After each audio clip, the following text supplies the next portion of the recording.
We were all hoping Jayden Daniels would have a CJ Stroud-like rookie season. Now we're all hoping he doesn't have a CJ Stroud-like sophomore slump. And the good news is history in and outside the building says that he won't. That and more on today's episode of Locked On Commanders.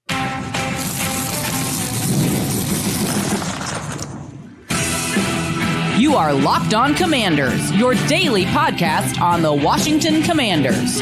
Part of the Locked On Podcast Network, your team every day. And welcome inside today's episode of Locked On Commanders. I'm your host, David Harrison, here with you Monday through Friday, your eyes, your ears, your friend on the ground, covering the Washington Commanders. Doing that for Sports Illustrated's CommanderGameDay.com. Also doing that for WUSA9.com and our local coverage. I want to thank you for coming through for today's Mailbag episode. We're at the middle of the week, so it's mailbag time. And in this mailbag, we're going to talk about new Washington Commander Nate Herbig's alignment possibilities, the potential of more trade targets coming on the market, the best free agent moves of 2025, according to me. But we're going to start it all off by telling you why Kliff Kingsbury is going to be the key to Jayden Daniels not suffering a sophomore slump. Every day, or those of you who come through for every episode of Locked On Commanders, I appreciate you. I want to give you a special thank you for being an everydayer. If for anybody out there, if you're not already subscribed for free on YouTube or wherever you're listening to this podcast, please do so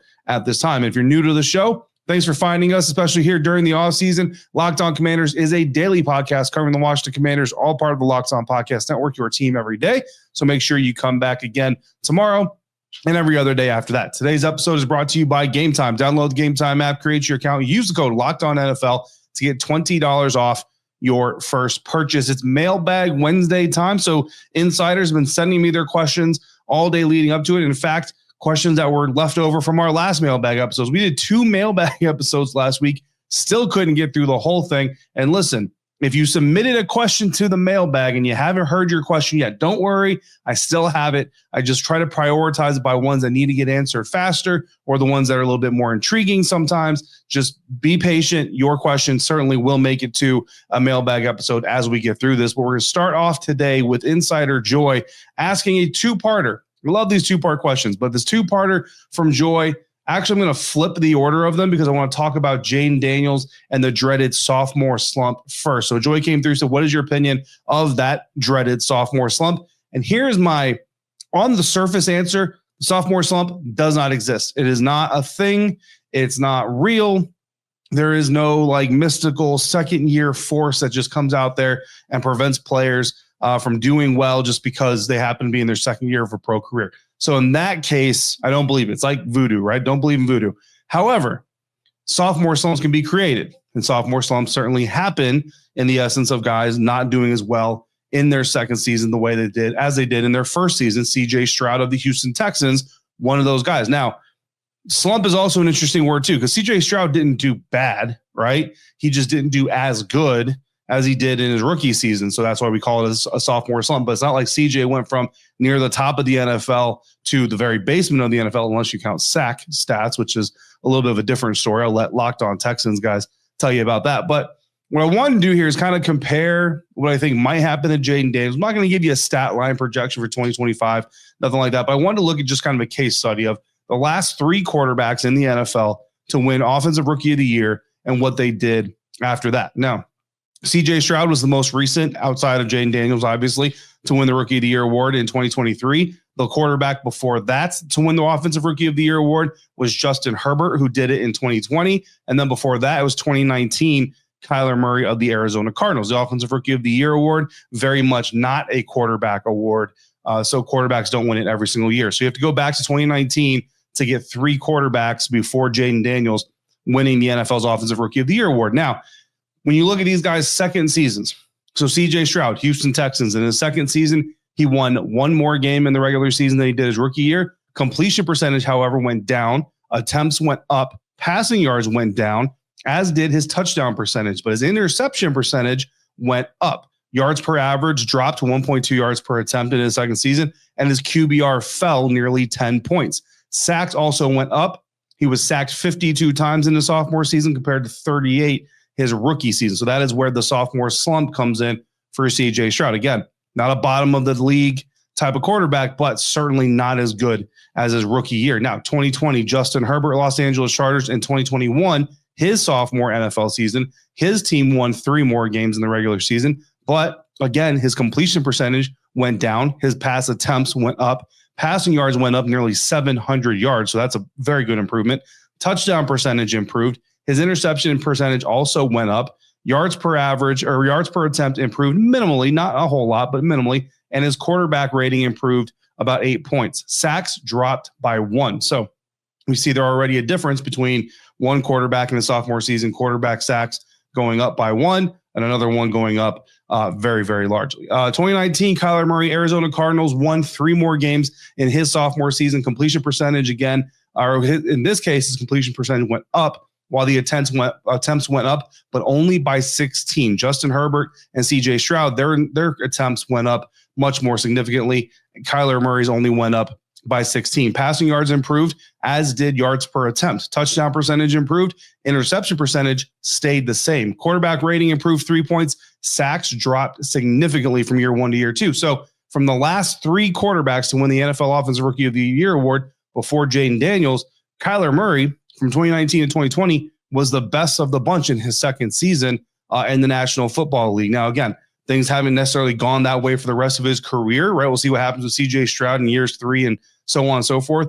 Justin Herbert, I think, is pretty much considered a better quarterback right now than Kyler Murray is in real time right now. But when you look at that second season, Kyler Murray's certainly went better than either of the other 2 offensive rookies of the year before Jayden Daniels.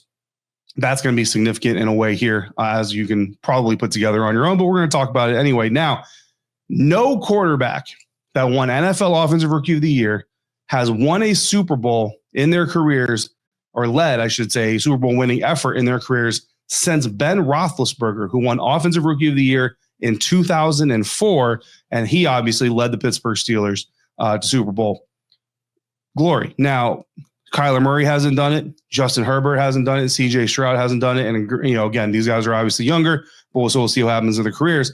But it's just an interesting little note here. Now, in Ben Roethlisberger's second season, his team, the Steelers, won 4 fewer regular season games. His completion percentage went down, as did his yards, as did his attempts. Now, it's important to remember, Ben Roethlisberger also got injured in his sophomore season, didn't play the entire year. Yards per attempt stayed the same. TD percentage went up. Interception percentage dropped slightly. Sacks dropped. So when you look at the 2, we have 4 quarterbacks here. We've got the last 3 NFL Offensive Rookie of the Year quarterbacks, and then we go back to the last NFL Offensive Rookie of the Year quarterback who also won a Super Bowl. The 2 that were most successful, one ended up winning the Super Bowl, one is Kyler Murray.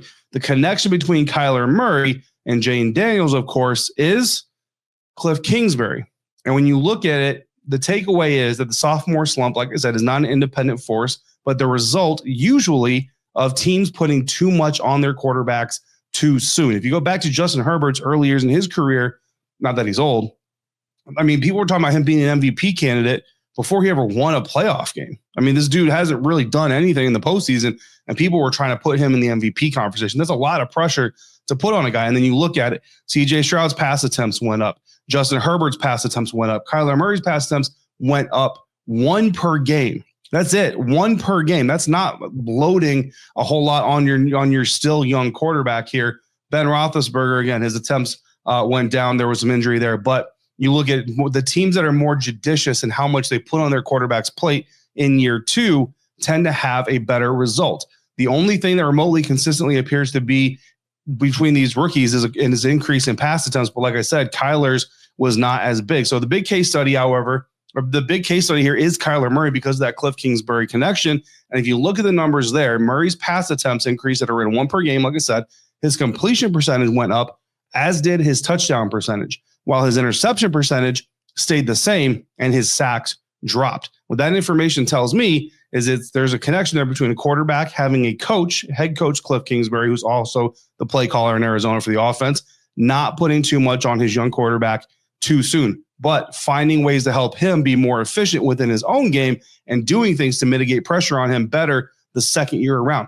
As the defenses in the NFL learn more about Jayden Daniels, Kliff is also learning more about Jayden Daniels. However, because Kliff is in the building every day with Jayden, he should be learning more about his quarterback, how he employs that knowledge is going to be the key. When the Cardinals and Kyler Murray ended up having issues, remember, they were largely placed at the feet of Kyler Murray and his work ethic as a student of the game, a problem he's not going to have, Kliff isn't going to have, with Jayden Daniels here in Washington. I've always said, everybody in the NFL always tells you it's hard to win in the National Football League. But what I will tell you is it's even harder to win again. Once you're already good, it's harder to stay good because defenses get better. They study you more. Well, offenses can get better too. Between Jayden's work ethic, Kliff Kingsbury's proven track record of young quarterbacks improving in year 2 because he doesn't put too much on their plate, and general manager Adam Peters ensuring that Dan Quinn and his coaching staff have a better offense to work with on paper, I'm confident that Jayden Daniels will not be suffering a sophomore slump in 2025.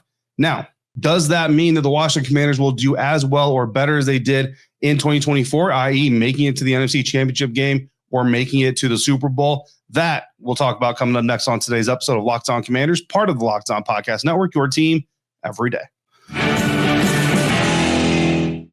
And we're going to do that thanks to our friends over at Game Time. Today's episode is brought to you by Game Time, who wants you to imagine watching your favorite team live, feeling the energy of the crowd, witnessing unforgettable moments. There's nothing like experiencing a big game in person. And Commanders fans got to witness a whole lot of big moments in the 2024 NFL season. I'm hopeful you guys are going to get to witness even more in 2025. And I want you to be there in person as much as you possibly can. Getting tickets should not be stressful. That's where Game Time comes in, making it easier than ever to grab last-minute seats at unbeatable prices. Game Time Picks is one of my favorite parts of the app. The curation feature makes it easy for you to find better value for tickets to sports, concerts, comedy, theater, everything. So take the guesswork out of buying tickets with Game Time.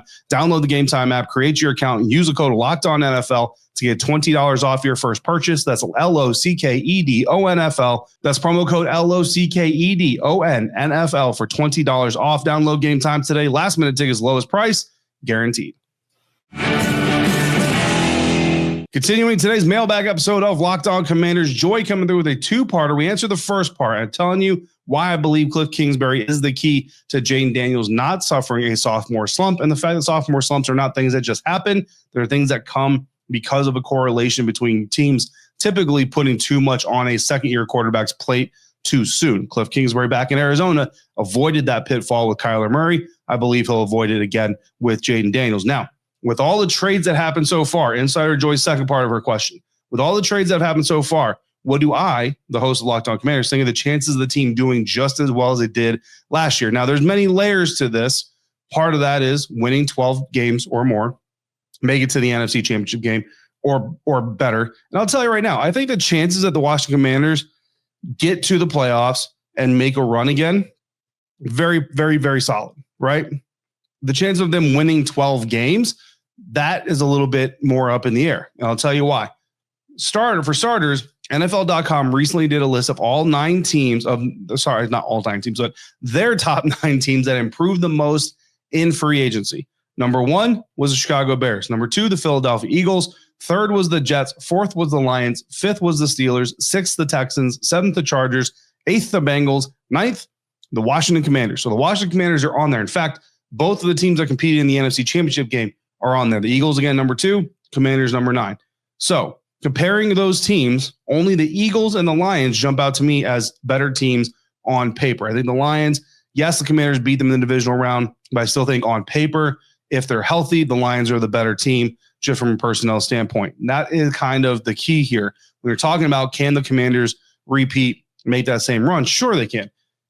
A lot of times, the best team in the NFL doesn't win the Super Bowl. What happens is the healthiest team in the NFL wins the Super Bowl. How many key players were the Philadelphia Eagles missing in the Super Bowl? Not a lot. How many key players were the Kansas City Chiefs missing in the Super Bowl? Definitely more than the Philadelphia Eagles. Not to take anything away from the Eagles, not that anybody here watching this show cares if I take it away from the Eagles or not, but of the 9 teams that are on this list, obviously the Commanders don't play themselves, right? But the Bears play the Commanders in Washington. The Eagles obviously have the home and away as a division rival. The Lions have to play in Washington. The Chargers will host the Commanders. So the rest of these teams really kind of don't have a part of the equation, right? The Jets, Steelers, Texans, Bengals don't have a part of the equation. The Commanders don't play them, and also they're all AFC teams. Not that it doesn't matter. but it's not going to matter as directly. So when you look at it, right, the Bears, okay, they might be the most improved team. They certainly did a lot of work on their offensive line. All those things are great. I still have the Commanders better than the Bears on paper. Eagles and Commanders, I think the Commanders have certainly caught up a little bit, even though the Eagles are the number 2 most improved team on this list. Because the Eagles were already kind of at the top, the Commanders are able to kind of close that gap a little bit. I still right now would say the Lions, or the Eagles rather, are better on paper than Washington, but we already seen it. The Washington Commanders can compete with the Philadelphia Eagles. They just can't shoot themselves in the foot, 4 or 5 times in each game. The Lions, again, when they're healthy, they're better on paper than the Commanders are. However, losing both their coordinators should not be underestimated. That is huge. How they adjust to that, how their coordinators come in, is going to be a big deal in Detroit. Health and execution, going back to that sophomore slump, health and execution really is going to determine whether or not the Washington Commanders do as well as they did in 2024 and 2025. Because again, don't forget, as much as these one-play games, these last play wins and all this other stuff, as exciting as it was in 2024 because it went the Commanders' way, they're also one play away from winning 8 games instead of 12 games because of those 4 one-play scores, which is why the offensive additions are surely needed, and they're aimed at preventing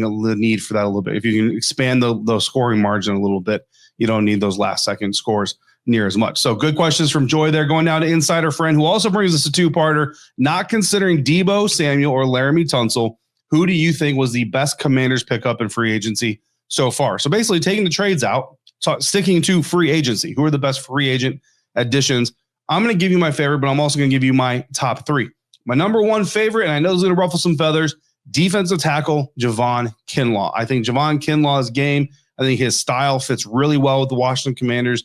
And I think Joe Witt Jr. is the type of defensive coordinator that can get the best out of Javon Kinlaw. Now, the question is, how much of a step does Johnny Newton take? Because I think Javon Kinlaw and Johnny Newton could end up fighting each other for reps. Now, the good answer, the best answer for the Commanders is Javon Kinlaw comes out and he's a good fit for the Commanders, and Johnny Newton takes a step forward, and we've got a rotation of 2 dudes that can just hammer out the offensive line and pressure the quarterback just as much as humanly possible. I'm not going to sit here and tell you that I think Javon Kinlaw is going to be a Pro Bowl and All-Pro, but when I look at the best marriage of player to team to fit, I think Javon Kinlaw is an underrated fit on this team. My second favorite free agent, Nate Herbig. More on him later.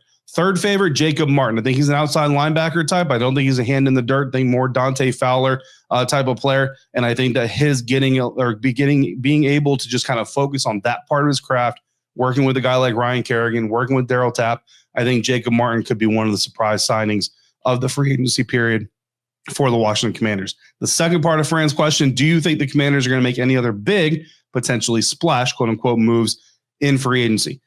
No, I don't. I know some people were holding out hope that Washington might sign wide receiver Stephon Diggs, but on Tuesday he signed a 3-year deal with the New England Patriots, which if you caught yesterday's episode, you know is really a 1-year deal with some team options if they choose to keep him. My indications from talking to people inside the team that I talked to is that the big moves are not likely coming now, and the draft is really where you're looking forward to. Never say never, of course, right? Every day is a different day. Every day the phone might ring with a different offer, and Adam Peters is certainly not going to ignore anybody's phone calls in the National Football League. I know some have taken our contract cap situation conversation from yesterday and speculated that perhaps the Bengals are waiting for a post-June 1st trade for Trey Hendrickson. According to Spot Track, a pre- or post-June 1st trade involving Trey Hendrickson would save the Bengals $16 million either way. Remember, he's only got this year left on his current contract. I saw one comment saying the Commanders would benefit from a post-June 1st trade if it involves Daron Payne as well. And while a trade of Daron Payne after June 1st would save the Commanders significantly more money than if it was before June 1st, if the Bengals have no reason to hold off, the Commanders don't really have the leverage to make them. To get Cincinnati to hold off for that reason alone would have to take much more draft capital from Washington, because you're forcing the Bengals to wait till 2026 to get that draft capital for reasons that don't benefit them, that only benefit you. So Washington would have to pay up significantly more. So I don't necessarily see that being a thing. Again, never say never, but for those reasons, I don't see that being the way that this thing is going to go. So good questions there from some of our insiders. We got a few more that I want to get to before we wrap up this mailbag episode. Tia, Steven, and Merle all coming through with some edge rusher questions, some offensive line questions. You know, I love trenches and the potential of 2 new trade targets hitting the market. That coming up next on today's episode of Locked On Commanders, part of the Locked On Podcast Network, your team every day.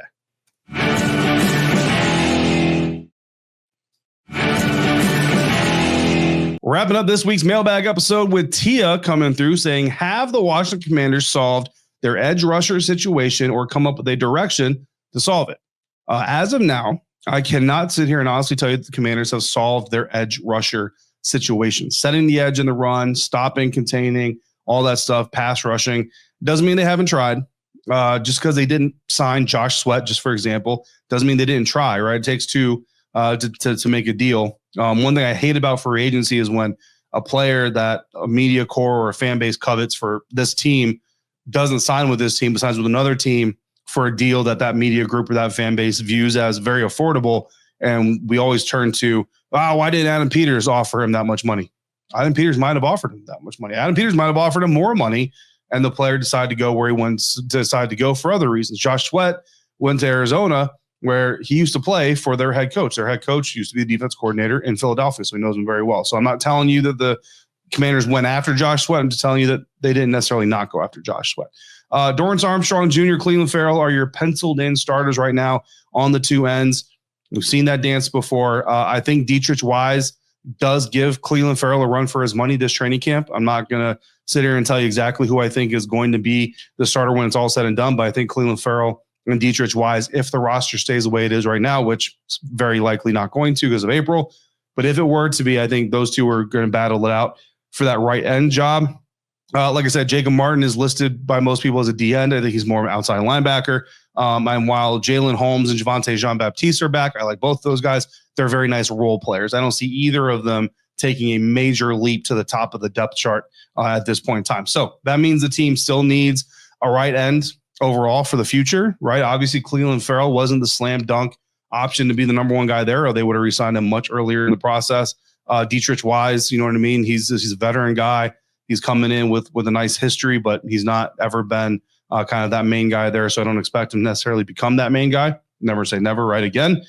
So I think you still need that future right end there. But having Dietrich Wise and Cleveland Farrell means that you're not compelled to reach for one in the first round if the right guy isn't there. And I think that's incredibly important. As for the plan, as much as you can, right? The team is going to have their big board. They're going to have their eye on candidates from day 1, 2, and 3. I'm going to be doing position group breakdowns, including draft targets for each day later on in the offseason. Honestly, maybe even starting this week. It could even be tomorrow. Edge is going to be the number one position group that we look into. It could be tomorrow. Haven't fully solidified that plan as of yet. Been dealing with some family stuff, so I haven't gotten that far in my weekly planning right now. But that's kind of where we stand, I think, right now with the edge position. Steven came through. What interior line position do you think Nate Herbig will play? He seems to have experience at all 3 interior line positions. I'm thinking left guard and maybe some backup center because we all know that Michael Dieter cannot call out the coverage protections. Yeah, so Michael Dieter, coverage protections, very well chronicled. You know, look, the second season doing it, he could have the possibility of improving there, right? He is capable of learning that kind of thing. But yeah, obviously some things needed to be better there. Nate Herbig was projected to be the starting center in Pittsburgh until he suffered an injury that put him on injured reserve. So there is some talent there. I don't think he's coming into this team or coming into this training camp pigeonholed into one spot or another. Honestly, I expect that when we get to OTAs, when we get to the veteran mini camp and even into early training camp, I think we're going to see him play across the line. I think we'll see him play left guard, right guard. I think we'll see him take center snaps, or I think they're just going to test him out and say, where do we think you fit best with what we do? And ultimately, I see him as your swing guard, right? I don't think he's going to be a starter right off the bat. I think you're talking about a swing guard who can come in a pinch if you need him. That's who I think Nate Herbig is. But I like his approach.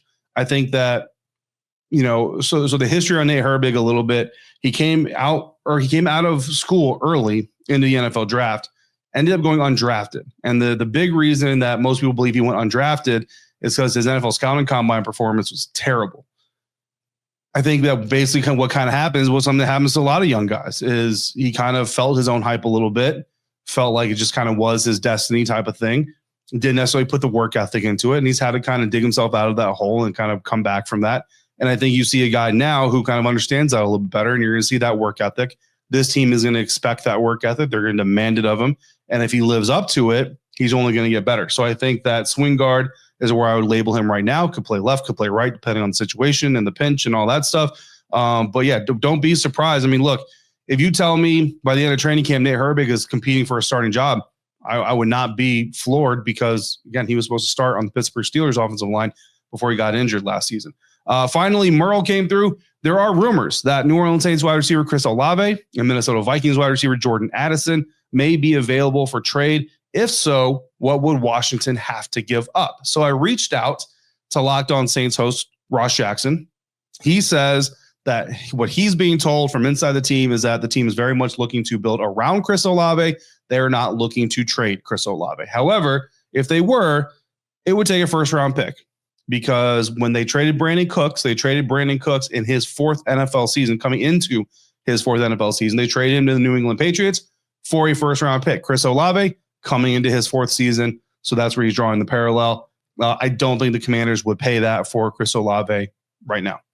Jordan Addison, I talked to Locked On Vikings host Luke Braun. He says that he has no belief or understanding that Jordan Addison is available on the trade block. So those two things probably not going to happen. But I like the intrigue. I like the opportunity to talk about these rumors and all these things because that is what the mailbag episode is all about. So thank you to all the insiders who submitted questions. And again, scrolling back to the top of this thing, we still have, I've still got half a dozen or more. I've actually got more than half a dozen questions that we haven't even gotten to yet. So tomorrow's episode, we'll either start with these position group deep dives and start looking heavy towards the NFL draft, or I might knock out 2 weeks of two mailbag episodes in consecutive weeks. It's important to get these questions answered because if insiders got these questions, very likely other Commanders fans watching or listening to this show have the same questions. We'll figure it out. Either way, we'll come back tomorrow with another episode of Locked On Commanders. In the meantime, if you want to submit questions to these insider mailbag episodes, become an insider. Go to joinsubtext.com/LockedOnCommanders. Not only are you going to send me your questions, your thoughts, your analysis,